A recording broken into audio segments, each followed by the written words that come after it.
你管冰箱、彩电、大沙发叫豪华？来，我今天带你看看什么才是真正的豪华。有没有发现啊？现在的新能源车型一提起豪华，你首先会想到谁呢？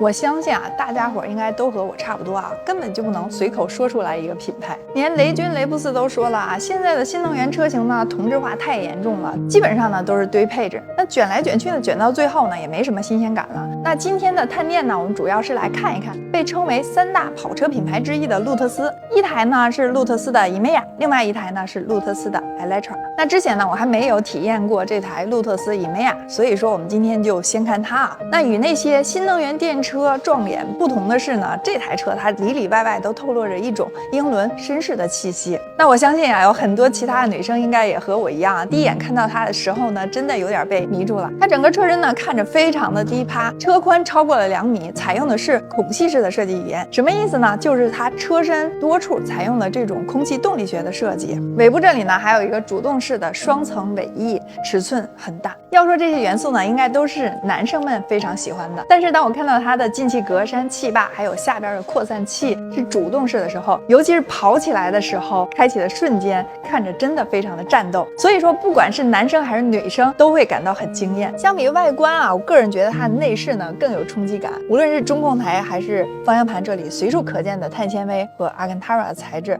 看着和摸着呢都很有感觉。而且它这颜色呢，这种调调也很有英伦范儿。那我每次坐到路特斯的新能源车型里边呢，我都想说一说它的屏幕。中控这里15.1英寸的 OLED 屏啊，然后它的分辨率呢很高，操作起来呢也非常的丝滑，感受不到有任何的卡顿。那往前看呢，你看它这台车给你配了55英寸的 AR HUD 平视显示系统。那方向盘一握，坐在独立的桶式座椅上，哎，我现在就想出去兜一圈。你是不是想说这是纯纯的运动？豪华在哪儿？来，纳帕真皮的座椅，通风、加热、按摩，通通都有。双层的夹胶玻璃 ，RNC 的主动降噪技术，无论说你坐在车里的哪个位置，都能聆听到美妙的音乐。那说到这个音响啊，我现在准备给大家放一首歌，感受一下。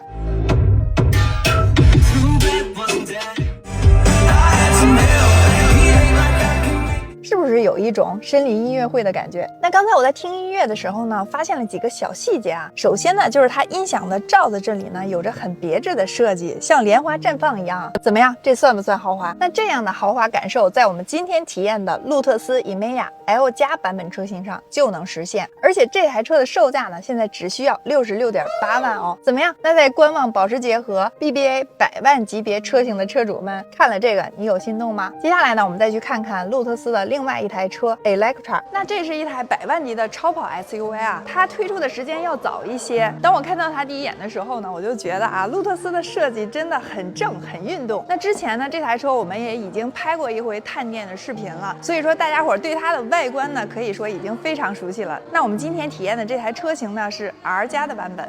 它的整个内饰啊是采用的这种轻盈羽翼式的设计，就是看着很运动，包括它的颜色的配色呢就看着很不一样。中控呢是采用这种对称式的设计啊，15.1英寸的 OLED 娱乐屏呢，当它断电的时候，它是可以向前放平一些的，看着很酷啊。然后左边的仪表屏和右边的副驾屏呢都是采用这种极窄的设计，瞬间的让我觉得有一种坐在太空飞船里边的即视感啊。那前面呢，它的 HUD 抬头显示的尺寸呢是29英寸的啊，而且你看它还有这种贯穿式的箭矢灯带。那如果说在晚上点亮的时候呢，会让整个座舱的氛围感呢再次拉满。如果说你是一个追求个性的年轻精英群体的话，我想没人能拒绝得了吧。再看细节部分啊，你看它方向盘上的这些拨杆，再就是座椅调节按键的拨杆，还有呢就是门板上的开关的按键，都是采用的这种 MM 的独特工艺啊，很有精致感。要说这种精致感，恐怕只有这种几百万的车型上才可能有吧。还有啊，就是它的换挡和调温的小拨杆是采用的这种液态金属的材质，摸上去呢真的很有手感。而且它这座椅啊也是独立的桶式的。我现在想说的是啊，光看确实心痒痒。如果说感兴趣的朋友们呢，完全可以自己